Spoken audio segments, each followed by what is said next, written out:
Bonjour à tous, merci de suivre cette nouvelle vidéo. Donc nous allons suivre la quatrième partie du championnat du monde d'échecs 2016 entre Carlsen et Karjakin, qui a lieu pendant le mois de novembre. Les trois premières parties sont soldées par la nulle. Les deux premières étaient des nuls assez fades, on va dire. La troisième avait lancé le championnat du monde avec une défense héroïque de la part de Karjakin. Ici, on a encore la nullité dans cette quatrième partie, une partie encore exceptionnelle pour les deux joueurs.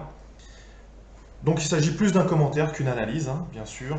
C'est toujours compliqué quand on a notre niveau de pouvoir faire des analyses très précises. Si vous avez des analyses plus fines, vous allez sur les sites avec de grands maîtres, bien entendu. Ici, on aura un commentaire avec des commentaires avisés et qui sont toujours adaptés pour les joueurs qui veulent atteindre le niveau 2000. Voilà. Donc parfois, je sauterai certaines analyses qui seraient intéressantes, mais qui dépassent un petit peu le cadre de ce qu'on recherche. Donc ici, E4 au premier coup, on est resté dans les eaux standards de la défense espagnole, la Ruy Lopez, ici, qu'on avait déjà rencontré sur la deuxième partie. Et également la troisième. Ici, on a A6, qui est un coup classique, fou A4. Hein. Je vous rappelle, l'échange ici, on va arriver dans la variante d'échange, justement, de l'espagnol, qui n'est pas forcément très bonne pour les blancs, mais qui est intéressante parfois à jouer, hein, parce qu'on connaît les plans, c'est-à-dire majorité de pions sur l'aile roi pour les blancs contre la paire de fous des noirs. Je vous le conseille de la jouer en blitz ou en semi-rapide, hein, cette variante, parce qu'elle est quand même très formatrice. Ici, cavalier F6, petit roc, fou E7, donc là on a suivi les coups de la deuxième partie. Ici, Karjakin avait joué D3, ce qui menaçait sérieusement le pion E5, tout simplement si par exemple ici on joue D3, on menace fou prend, et ensuite par exemple ici, si on vient faire petit roc, voilà. Et là par contre c'est un bon pion, d'accord. On n'a pas la variante d'échange, le pion a été protégé, donc on a une très bonne structure pour les blancs. Ils ont déjà roqué, autant vous dire qu'ici ils ont l'avantage. Ici on retrouve tour E1 qui est un coup beaucoup plus classique ici, B5, fou B3, les coups standards de l'espagnol. Petit roc, les deux côtés ont mis le roi à l'abri. H3, donc ça vient enlever le cavalier ici, ça vient, c'est des coups de prophylaxie, et on a souvent des plans dans l'espagnol où le cavalier ici vient en B2, vient en F1, il vient en G3, ou alors il a été en C3, il vient ici, il vient en G3. Une fois qu'il est venu en F1, la case G2 est bonne pour les deux cavaliers en fonction du plan qu'on veut. Donc ça, c'est des trucs assez classiques dans l'espagnol. Mais à la place de la 3, C3 était possible pour donner une bonne case, la case C2 pour le fou. Fou B7, je ne vois pas pourquoi on se priverait de cette très bonne diagonale ici, vu qu'on a joué déjà B5. Donc dans la première partie, on avait vu que sur ce fou qui était placé ici, Carlsen avait plutôt répondu avec le fou en opposition et était venu l'échanger en A2. Ici, le fou est développé sur la diagonale H1 A8. D3, D6. Donc là maintenant, on a les forces qui sont mobilisées chez les noirs, donc on est prêt à jouer le coup cavalier A5. Donc Karjakin prend les devants, il donne une case de repli au fou en cas de cavalier A5. Donc ici, dame D7 de la part de Carlsen. Le coup le plus populaire, c'est quand même cavalier A5, hein, ici avec l'idée de jouer et de mobiliser son aile dame. Ici, dame D7, un autre plan préparé par Carlsen. Cavalier BD2, donc on a la fameuse case BD2 avec des idées F1 ici, et soit G3, soit cavalier H2. Tour E8, donc ça c'est des coups qui sont assez standards, hein, mais on vient renforcer la protection du pion E5 pour une éventuelle poussée D5 plus tard. Le fou va revenir en F8 où il vient également protéger un petit peu le roi et également l'orgue sur cette diagonale sans gêner l'action de la tour. C3, donc la théorie donne cavalier F1, donc une surprise de la part de Karjakin. Est-ce qu'il avait préparé jusque-là? C'est possible. Le fou en F8, donc ce que je vous disais juste avant. Cavalier F1, donc en fait c'est peut-être juste une transposition. Je reviens un petit peu sur ces coups sur l'espagnol, ici, là, de A3 et de C3. C'est-à-dire que le fou, ici, vient prendre... ça lui donne des possibilités de jouer sur ces cases-là. Le but de l'espagnol, quand même, pour les blancs, c'est souvent de monter une attaque sur l'aile droite. Donc vous, dans vos parties, ça peut être intéressant parfois ici de jouer le fou en C2 parce que la dame vient en D3. Mais quand vous n'avez pas la possibilité, peut-être que le fou en A2 venant en B1 et ensuite la dame venant en C2 vient lorgner sur ces cases-là, donc ça peut être intéressant. On a aussi un autre ordre de coups, c'est-à-dire que le fou, il va dégager ici sur la case G5, F4, etc., donc, enfin sur cette diagonale. Le fou vient en C2 et la dame va pouvoir venir en B1. On a une batterie dame-fou plutôt que fou-dame, mais qui est souvent intéressante si la case est protégée ici. Voilà. Donc, Carlsen vient jouer H3.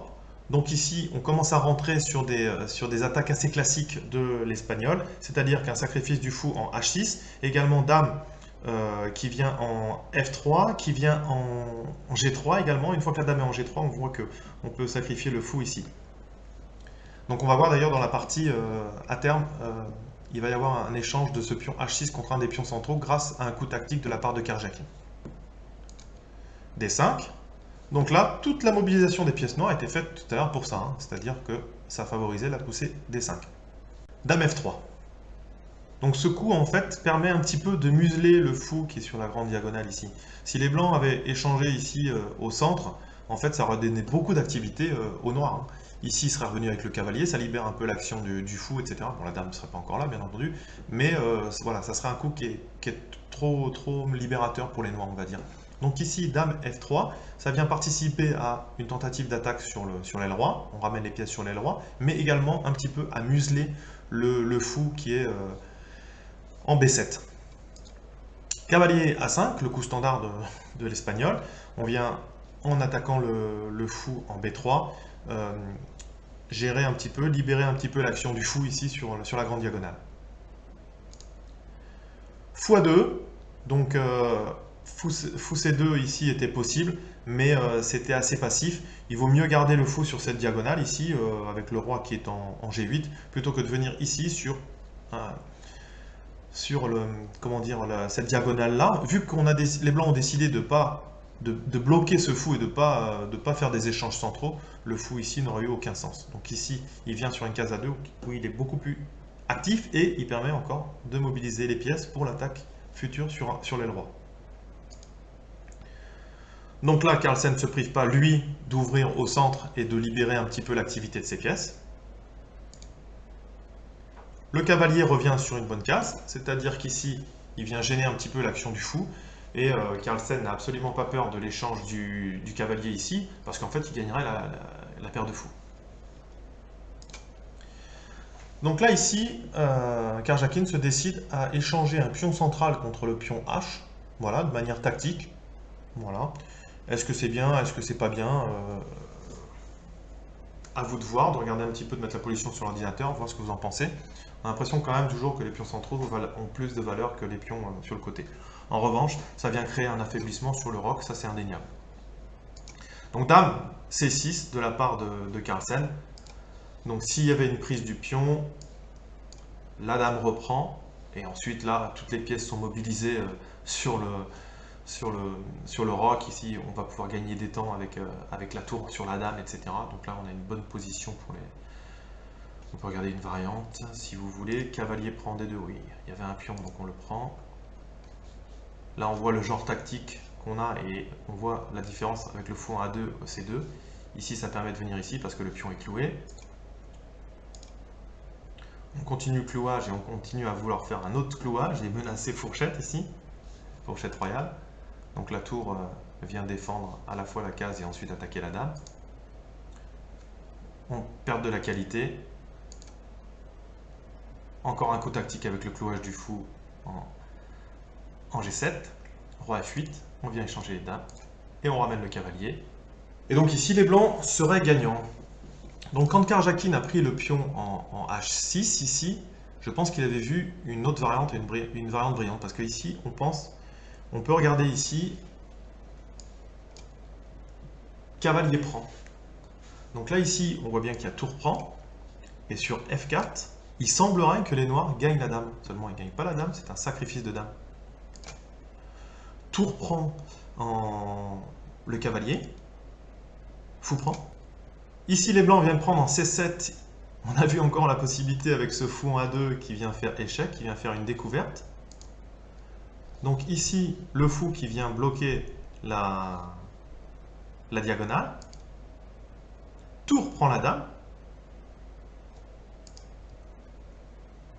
Fou prend le fou en A2. Tour A2. Et ici, on voit que les blancs sont gagnants. Donc une brillante attaque. Et si il y a prise de la tour ici, on vient prendre le fou tout simplement en B7. Et si les noirs avaient pris directement ici en E4, dame prend, on vient reprendre, cavalier E3, et les blancs ont une super position ici. Donc fou prend H6, c'était un coup très tactique. On peut déplorer qu'en fait, ça échange le pion H contre le pion central, c'est ce qu'on a dit. Seulement, ça vient quand même affaiblir un petit peu le roc noir. Ici, Karjakin avait vu des variantes splendides, c'est sûrement pour ça qu'il avait sacrifié le fou en H6. Seulement, Carlsen va trouver une défense sur ce coup avec dame C6. Et là, pour le coup, ici, il vient attaquer une nouvelle fois le pion en E4. Et il menace maintenant de prendre le fou en H6. Donc, échange du cavalier contre le fou. Ici, il y a les pions doublés. Mais là, Carlsen a la paire de fous. Et il va réussir à rentrer dans une finale, les finales qu'il adore. Fou E3, cavalier E4. Donc là, il semble quand même que les noirs ont pris léger ascendant au niveau de cette position.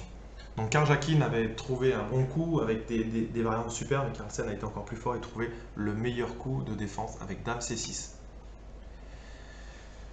Remobilisation du cavalier en G3. Karjakin laisse reprendre forcément ici, parce que ça lui ramènerait son cavalier vers le centre. Carlsen fait la même chose, il ne veut pas, donc il vient déjà consolider sa position. Ici, il était venu en B8 attaquer également le pion en B2, donc le fou vient en C1. Il est quand même actif sur le roc opposé, mais il est quand même réduit à la défense du pion en B2. F6, belle phalange de pions. Échange des dames de la part de Karjakin. Ici, les noirs ont peut-être des pions doublés, mais la paire de fous. Cavalier G4, tour B5. Donc, des coups de mobilisation qui vient ici paralyser un petit peu l'aile dame, et également sur des futures poussées de pions qui vient intervenir également à la défense sur l'autre aile. F3. On pousse F5. Donc, la tour vient également, comme on avait dit, protéger le pion en E5. Cavalier F2, fou E7, F4. Donc là, ici, encore une fois, Karjakin pose des problèmes à Carlsen, c'est-à-dire en jouant F4, il lui propose de passer un pion, mais d'un autre côté, il aura des possibilités de venir le bloquer avec des cavaliers F1, un cavalier vient en E3, et ça vient également bloquer la diagonale du fou. Voilà. Donc là, Carlsen, encore une fois, trouve le meilleur coup. Il vient sur cette... donc on a quelques pièces qui sont sur cette petite diagonale. Donc il vient ici encore jouer le coup le plus actif et laisser la tension au centre. Prise de la part de Karjakin. Donc sur la prise du cavalier ici, on a la prise du cavalier ici.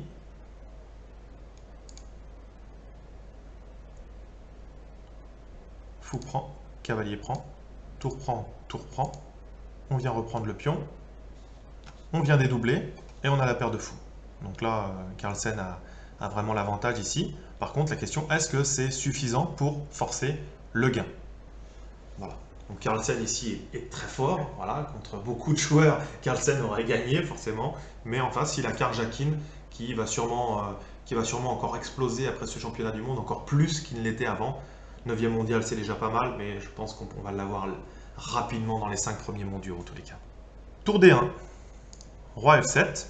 On vient mobiliser les rois, hein. Dans la finale, c'est ce qu'il y a de plus important. Tour D4, tour E5, roi F1.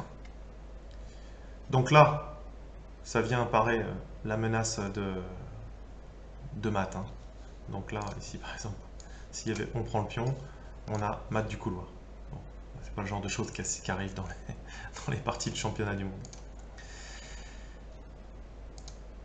Ici, roi F1.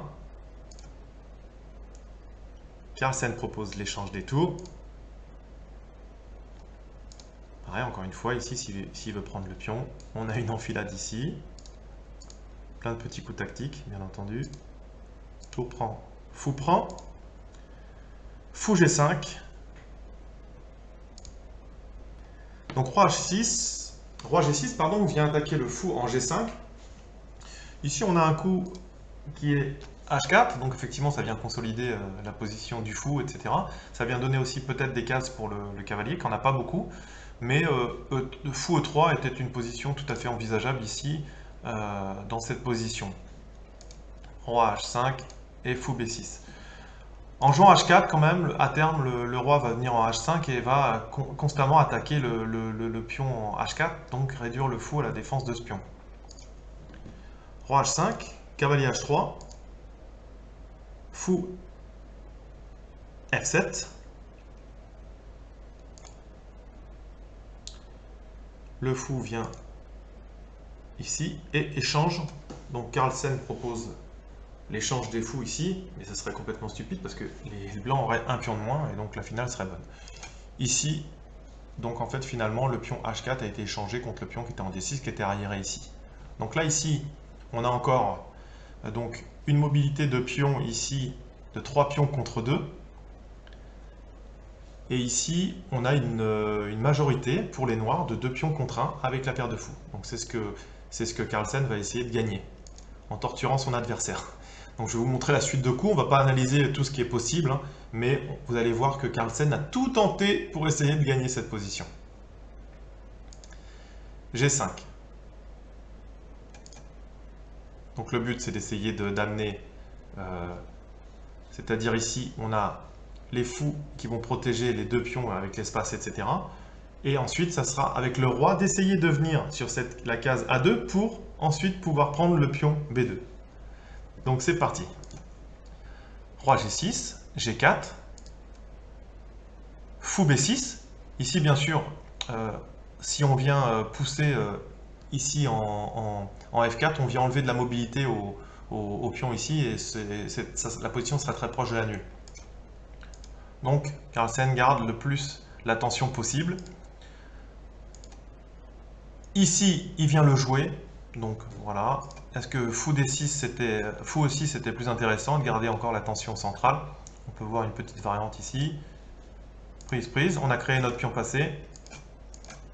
Ensuite, on vient avec le roi essayer de consolider cette position.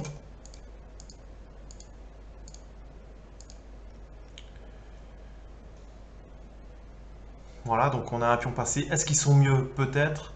Est-ce qu'ils peuvent passer ici? C'est difficile à dire en tous les cas. Donc Carlsen se décide pour F4. Ici un petit peu plus tôt dans la, ici un petit peu plus tôt dans la position, avant que les blancs jouent G4. Ici on avait peut-être possibilité, quand ils ont remis le roi ici, on avait peut-être possibilité de jouer le pion ici. Voilà. Avec des idées plus tard de venir avec cette case ici, le roi, et changer. Et ensuite de pouvoir jouer avec des positions de finale de pion et où les noirs ont un pion passé éloigné. Voilà. Peut-être que c'était un plan qui semblait peut-être intéressant ici. Donc G4, le fou revient ici et ensuite Carlsen se décide avec F4, fou D4.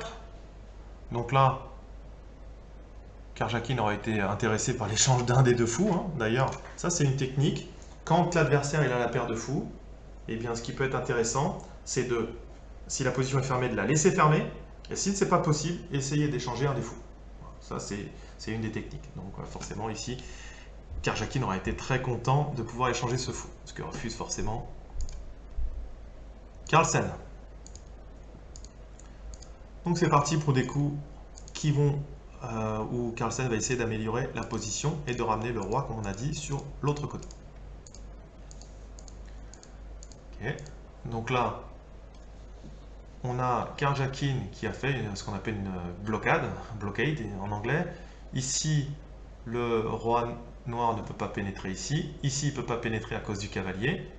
Le fou, il empêche ces cases-là et il protège les pions. Et le roi vient protéger ici. Ce qu'il faudra, même si le roi vient ici, il faudra que le fou puisse attaquer une deuxième fois cette case-là, ce qui bien sûr est difficile.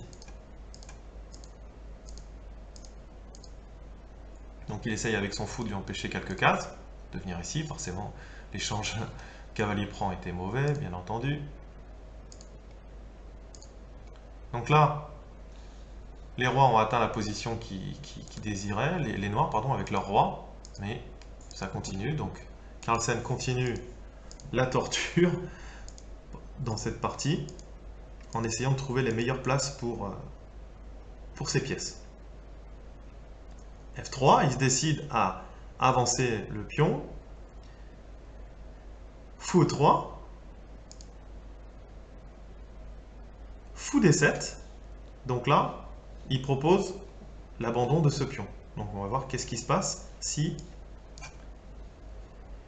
les blancs prennent ici. Fou B6.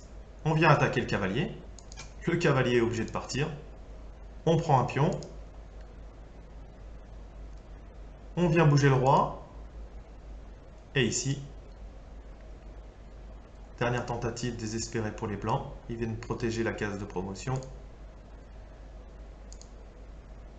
Dame quand même. Cavalier prend. Fou prend. Et ici, les noirs sont gagnants. Donc ici, roi C1, bien sûr. Karjakin ne prend pas le pion. Et c'est reparti pour une nouvelle phase où les noirs vont essayer d'améliorer leur position.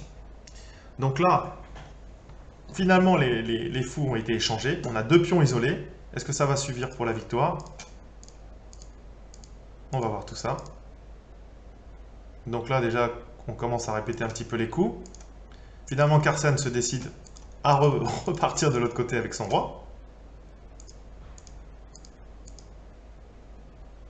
Échec, et en effet, il fallait faire attention, parce que la menace était ici et de gagner le pion. Donc échec, et on vient empêcher la case de pénétration G5. Donc encore un super coup de Karjakin ici. Ça s'est pris par le pion, et ça s'est pris par le cavalier. On vient ici bloquer les deux pions avec le roi. Carlsen gagne encore un pion, mais on voit que ce pion est en prise, celui-ci également. Donc le fou vient défendre ce pion. On vient prendre le pion. Et ça continue. Pion passé. Est-ce que c'est suffisant pour le gain? Malheureusement, non. Voilà. Les derniers coups de la partie.